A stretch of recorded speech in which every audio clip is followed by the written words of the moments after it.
Mari kita selami bersama keindahan legenda Gajah Putih dan Putri Nenggeustu. Sebuah bukti abadi bahwa kasih sayang adalah bahasa universal yang dipahami oleh semua makhluk.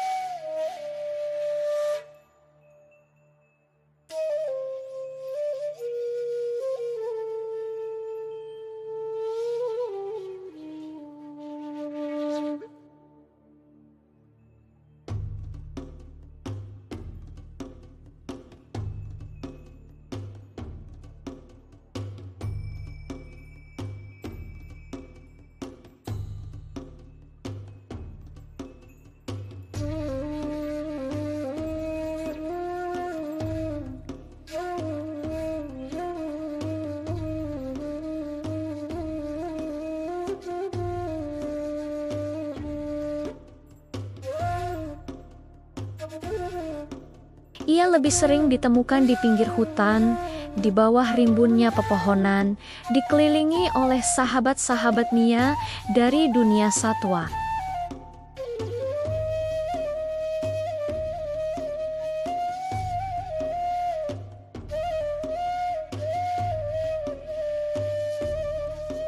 Ia tak pernah ragu untuk mengotori gaun indahnya demi menolong seekor anak burung yang jatuh dari sarang atau membersihkan luka seekor rusa yang tergores duri. Bagi hewan-hewan hutan, Putri Nenggeustu adalah malaikat pelindung mereka, sumber ketenangan dan kasih sayang. Kedekatannya dengan Allah membuatnya dihormati tidak hanya oleh rakyatnya, tetapi juga oleh seluruh penghuni hutan. Suatu sore yang cerah, Putri Nenggeustu memutuskan untuk berjalan-jalan lebih jauh dari biasanya, menyusuri kaki pegunungan yang menjulang gagah.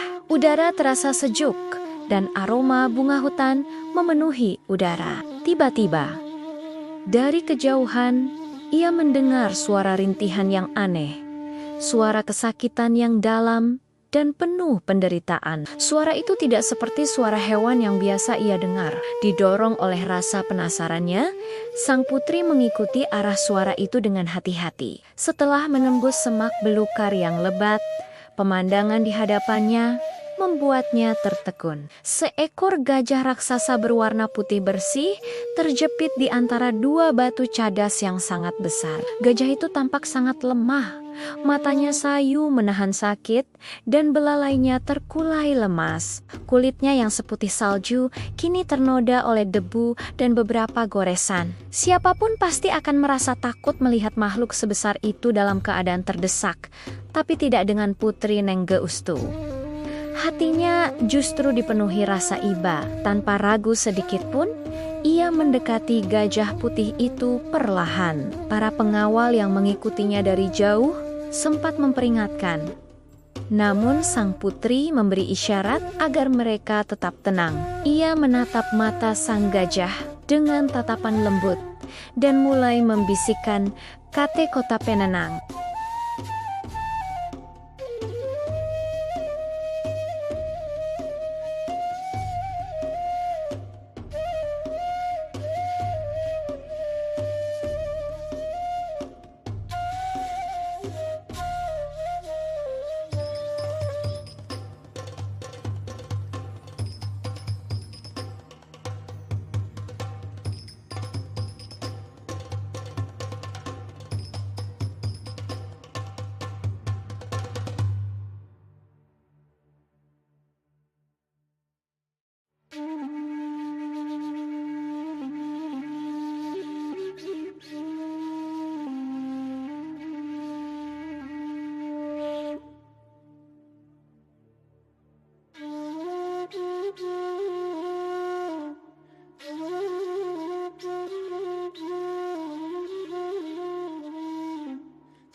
Dengan satu dorongan bersama yang luar biasa, batu itu akhirnya bergeser dan sang gajah putih pun terbebas. Gajah putih itu masih terbaring lemah.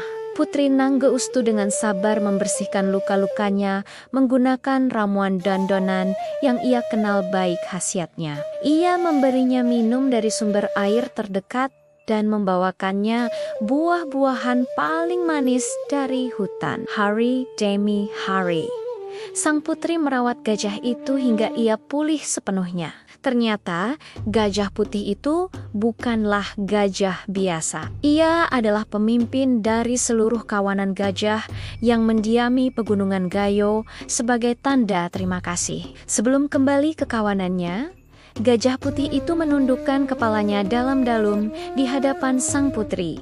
Sebuah isyarat hormat yang agung. Beberapa bulan berlalu sejak pertemuan itu. Kehidupan di kerajaan kembali berjalan seperti biasa, damai dan tentram. Namun, ketenangan itu tidak berlangsung lama.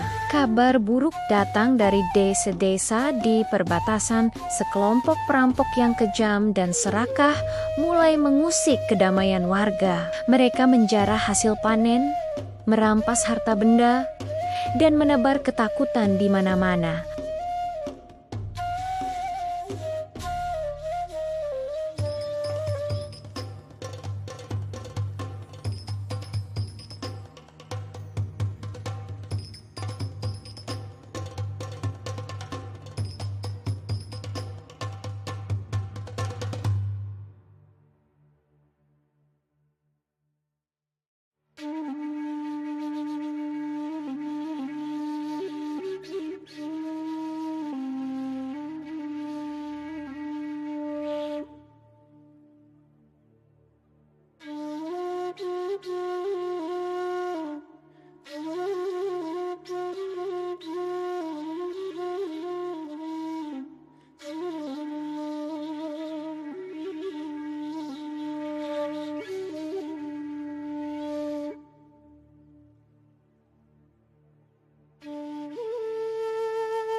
Gajah putih itu mendekati sang putri dan mengeluskan ujung belalainya dengan lembut ke bahu sang putri, seolah berkata, "Aku di sini untukmu."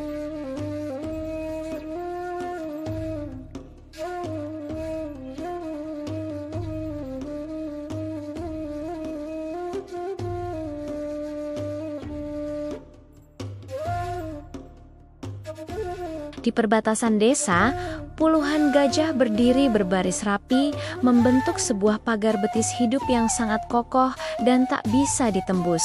Sang gajah putih berdiri paling depan, gagah berwibawa di bawah sinar bulan. Para perampok itu sempat tertawa, meremehkan barisan gajah itu. Namun, tawa mereka seketika lenyap. Atas isyarat dari pemimpinnya, seluruh gajah itu mengangkat belalainya ke udara dan serentak mengeluarkan suara terompet yang menggelegar dahsyat, menggema ke seluruh lembah. Suaranya begitu keras hingga membuat bumi seakan ikut bergetar. Gajah-gajah itu tidak menyerang. Mereka hanya berdiri tegak, menunjukkan kekuatan dan persatuan mereka. Melihat barisan gajah yang begitu besar, kokoh, dan mendengar suara mereka yang memekakan telinga, nyali para perampok itu langsung ciut. Wajah mereka pucat pasi karena ketakutan. Mereka belum pernah melihat kekuatan alam yang sedahsyat itu. Tanpa berpikir panjang, mereka berbalik arah.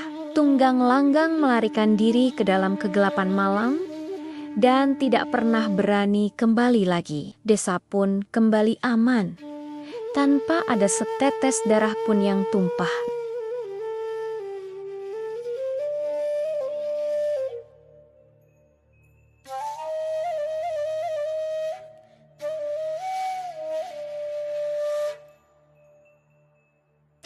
Sebagai ungkapan terima kasih yang tulus, rakyat Gayo bergotong royong membangun sebuah tempat peristirahatan khusus di dekat hutan. Tempat itu dibuat senyaman mungkin dengan sumber air yang jernih dan tanaman buah-buahan yang melimpah agar para gajah bisa datang kapan saja dan selalu merasa diterima. Sejak saat itu, terjalinlah sebuah ikatan persahabatan abadi antara manusia dan gajah di tanah Gayo hingga kini. Legenda Putri Nenggoestu dan Gajah Putih terus hidup. Masyarakat Gayo memandang gajah bukan sekadar hewan, melainkan sebagai sahabat penjaga hutan yang setia dan simbol kebijaksanaan alam. Kisah ini mengajarkan kita sebuah pelajaran yang sangat berharga, bahwa setiap kebaikan yang kita tanam, sekecil apapun itu,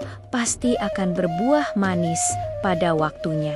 Ketika kita menjaga dan menyayangi alam dengan tulus, maka alam dengan caranya yang ajaib akan senantiasa menjaga kita kembali. Karena persahabatan sejati tidak pernah mengenal batas, bahkan batas antar spesies sekalipun. Terima kasih sudah menyimak kisah indah dari Tanah Gayo. Jangan lupa untuk like, komen, dan subscribe agar kita bisa terus menjelajahi cerita-cerita menakjubkan dari seluruh Nusantara. Sampai jumpa di video berikutnya.